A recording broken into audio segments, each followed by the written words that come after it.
What up, collective, and welcome to another channel podcast. This one is on Kelsey Smith. In June 2007, 18-year-old Kelsey Smith was abducted from a Target store parking lot in Overland Park, Kansas, and murdered by Edwin Roy Hall. Her case led to the creation of the Kelsey Smith Act, a law that requires wireless carriers to provide location data to law enforcement in emergency situations. On the evening of June 2nd, 2007, Smith went to Target to buy a gift for her boyfriend. Store security footage showed a man later identified as Edwin Roy Hall stalking her through the store. He left the store just before she did. Hall hid outside and ambushed Smith in the parking lot as she was getting into her car, forcing her into the passenger seat at gunpoint. Hall then drove her car away. Smith's car was found later across the street from Target, but she was gone. The discovery sparked a large search effort, including hundreds of volunteers. The search for Smith's body was hampered by delays in acquiring her cell phone location data from her wireless carrier. After 4 days, Verizon Wireless finally released the information. Within 45 minutes, police used the data to locate Smith's body in a wooded area in Missouri, about 20 miles from the Target. An autopsy revealed she had been sexually assaulted and strangled with her own belt. Oh my God. So I'm going to hop into it. And I'm also going to move into her picture just so I can get a better, clear view of what is coming through. The first thing I was hearing from Spirit about her case was this is like an unguarded angel, unprotected angel. And so we're moving up into the spirit realm and people not really having a knowledge of how to protect themselves spiritually. And I don't feel like her family was necessarily bad, okay? Because listening to them talk and everything, I kept hearing angelic. So, and she was also, according to her father and parents, she was the only one that they had planned. So I think that's what they call a love child, when you plan to have the child. And she was very divine and sent for a very specific reason. It's interesting because the way that she's describing it to me is her purpose was to do that, to bring awareness. So sometimes there are certain souls, well, in the past, a lot of us were actually used to pioneer a new way of handling things. So some of you may even have past lives where you were taken out, something happened, and it was all a part of bringing awareness to something. That is what she's saying. But of course, down here, there is no spiritual knowledge of that. And also there is another timeline that I'm seeing available. Had she had been aware of like the extent of her purpose. So what I mean by that is if she was more spiritually protected, cloaked within the spirit from demonic presences, she would have went on, yes, to bring awareness to a big flaw within the system. Okay, with this justice card here. I know her father was a cop as well.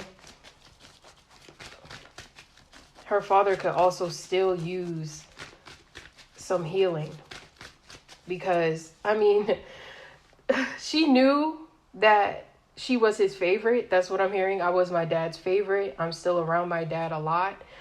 I love him so much. I don't think that he handled it well. That's what she's saying. He describes it as going into cop mode when she passed away, but he could have been more present with everybody. You know, I feel like, but from what I'm seeing, he handled it the way that a masculine should. He was there, you know, and I feel like she needs a little bit more forgiveness with something that she sees. I think she misinterprets like his stoicness for like, oh, what? I think there's like a shock. Like I thought he was going to break down.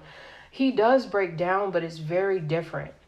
And I feel like how he breaks down is he kind of gets angry and he takes it out on the other children. Like she wants him to talk to his sister.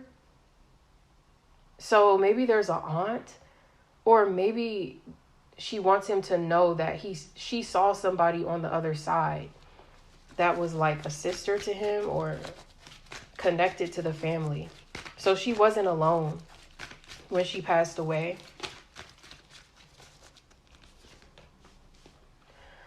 Yeah, down here, this person is like your run-of-the-mill demon, okay? This is like a very alcohol, drugs, everything, okay? And that's why it's so important. We're coming back into what Spirit was telling me, unguarded angel. And at this time, a lot of divine feminines need to cloak their frequencies from toxic masculines because they can really sniff it out. They can really sniff it out. So I see in the spirit realm, it is like a tiger. They say in the documentary that it looks like a tiger stalking his prey. Yes. Looking for his next meal. This demon is looking for its next meal. And this person is not anything. Okay. They are hollow body. So hollow body soul. And with that, it means that this is somebody who has accepted they're a demon. They love that they're a demon. There is no way that you can bring them out of this demonic form. Okay, this is kind of what Spirit was telling me about my landlord. And I was doing a spirit box session with them about it. And I kept hearing hollowed face. And that's them signifying that this person has no soul. The soul is hollow. It's gone. It's dark. It's damp, you know. That's why every time I tried to pray to help the situation, it would only last for a couple of days, weeks, not even weeks, okay, maybe 2 weeks, and then it would go back. I would still feel like this entity is planning to do something to me. So with her not being spiritually guarded, she was a target to this person. So it's not really, it's like, this case happens a lot, but what she's trying to say is she is proud that she was able to assist in bringing information about, or bringing more of a highlighting of this contract in the cell phone carriers, that you couldn't find people, or you couldn't access the data without, you know, that person being present, whatever, you know. It was stupid that because I'm feeling like had they have accessed it quickly, they would have found her alive. So barely alive, you know, they would have been able to find her quicker, at least. So there is a sense of being like, at least I was able to do that. She also saw that her boyfriend was cheating. So not necessarily cheating, but I think when she goes on the other side, there's a realization that I could have been less absorbed in this person. So there is a vibe of her realizing that had she have been more attentive, because she could feel that this person was following her, but she kind of wrote it off as, again, run-of-the-mill demon. I'm hearing that, run-of-the-mill demon. You know how when you see people, they're kind of like drugged out, tweaking and things like that, or just look like that? I think she just always felt like there's no way that they could ever mess with her. She wasn't tuned into the protection that she needed spiritually, which is you never smile at a crocodile, never make eye contact. And that's something that Spirit was playing in my head a lot, especially moving into this new environment. I was able to spot like maybe 2 sex demons on the grid, but you can really sense them because they have this presence, and it's almost like a commanding presence, like, look at me, notice me, notice me. And I kept hearing Spirit say, don't make eye contact. Never smile at a crocodile. Never, never, okay? No, you can't get friendly with the crocodile. Don't be taken in by his welcome grin. He's imagining how well you fit within his chin. I think they say chin, right? I don't know. But yeah, she is also like helping others on the other side with that. I feel like, yep, confirmation. So I think that's been her. Like every time I'm walking outside, I always hear, look behind me, always look around, because she was such a light, an unguarded light, an unguarded presence. So as she's coming, but even before that, this person, I feel like they knew who she was.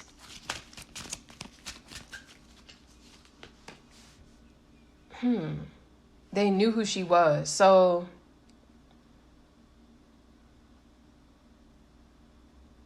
I'm not sure if she had seen this person in the neighborhood before. And I don't know why I'm hearing promise to. Oh, okay. So she has seen, when this person runs up on her, she tries to tell them, I'm not going to tell. So she was, yeah, friendly. Okay, friendly. I'm hearing friendly. I was trying to be friendly, or I was trying to calm him down. But he was already decided on what he was going to do to her. So there was no way that she was going to get out of this.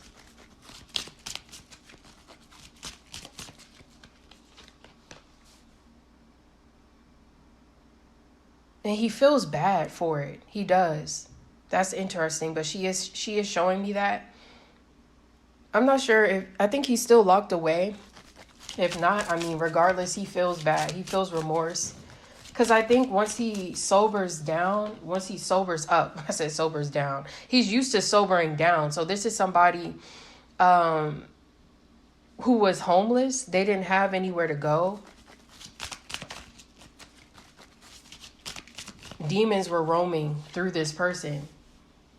And demons are a big topic right now. And it's interesting because it's becoming more widely talked about. But people really need to understand that demons are real and they walk among us. Demons usually form out of people's traumas. So the first layer that we're working through of Edwin is this demon. But then beneath it, there is a trauma of neglect, abandonment, sex with the mother? Oh my God, sex with the mother? I don't know if they were, I'm hearing that sex with the mother. So there's a weird intimacy issue that he already was experiencing with women. And he was attracted to what she emulated, her light. That's why it's important to go cloak yourselves. I offer cloaking work. You can do it yourself, but if you want a practitioner like me to do it, it's just cloaking you, making you a repellent for demons, or making you look like a demon as well.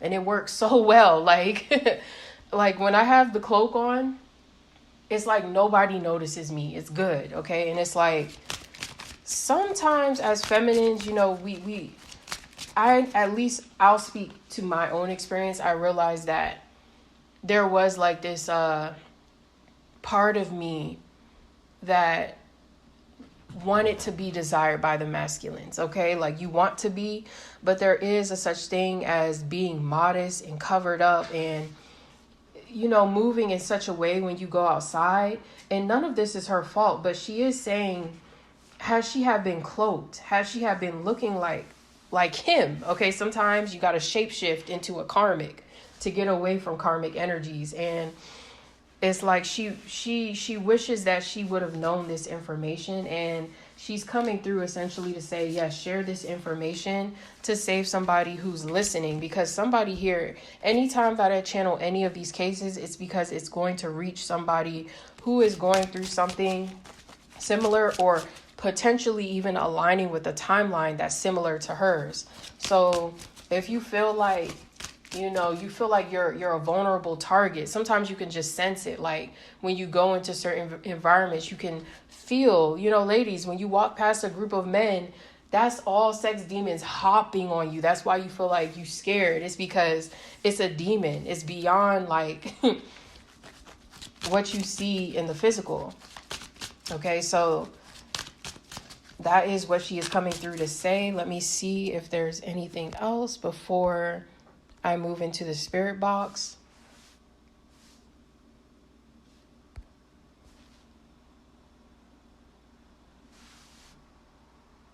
Yeah. All right. So that was a quick one, kind of like a PSA that she's sharing, because it happens to a lot of people. It happens too much, you know, even if it doesn't go that far. Women would feel a lot safer if they cloak themselves in the spirit. All right. So let's see, what else would Kelsey like to say? Again, these spirit box sessions take a little bit longer depending on how long it takes them to connect.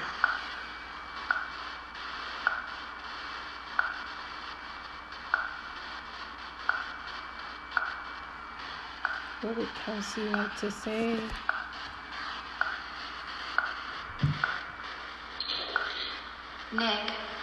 Nick. So that's my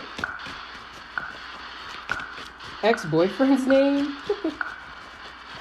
I'm not sure why she's bringing that up. Lust, yeah. I think why she's bringing that up is because that was the first person that I encountered where I didn't realize I was in a relationship with the whole sex demon. So this person, as we were talking about, they were overcome by lust. Something of how she was dressed, bringing up, you know, the modesty thing. It is very important. It's important to move in a certain way when you go outside. Not everybody is supposed to see you in a certain energy. So again, how I talked about that in my podcast. Throw. Yeah, he threw her down. I feel like in the parking lot, she was thrown down. Because I was trying to see the video and it looked like he ran up on her and tackled her. And I feel like she was injured from that. Like, it was painful. Yeah. And again, that screaming energy.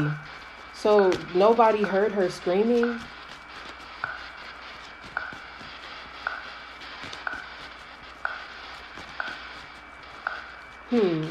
I swear, like, I'm not sure if this is someone that she tried to talk to before.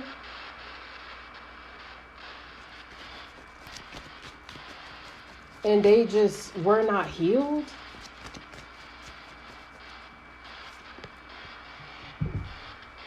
Because I'm hearing why when she transitions over.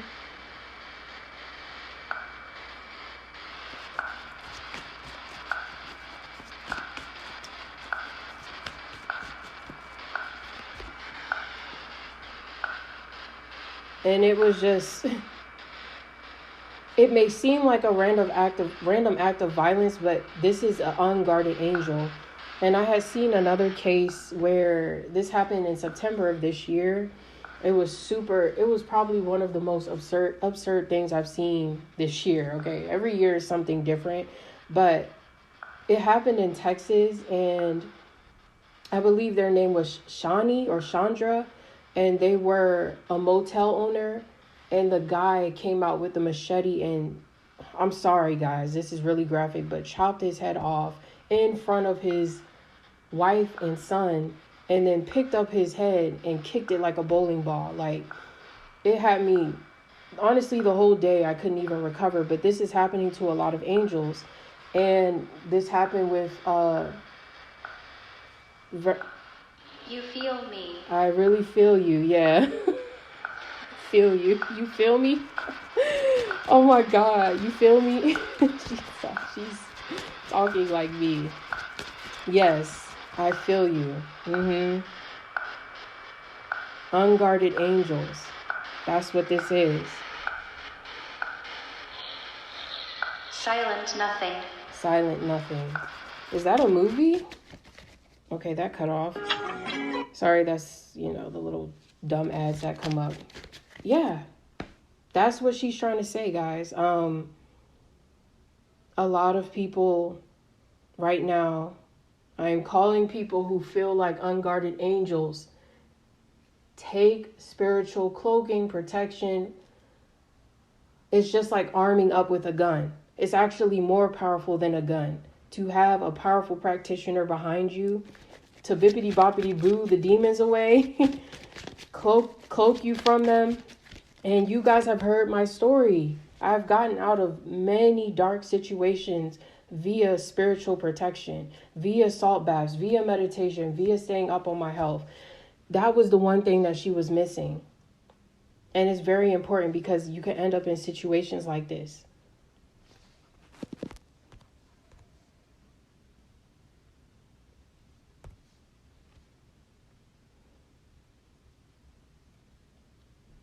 Okay, so that's mainly what I'm getting with Kelsey Smith. I'll see you guys at the next one. Peace out.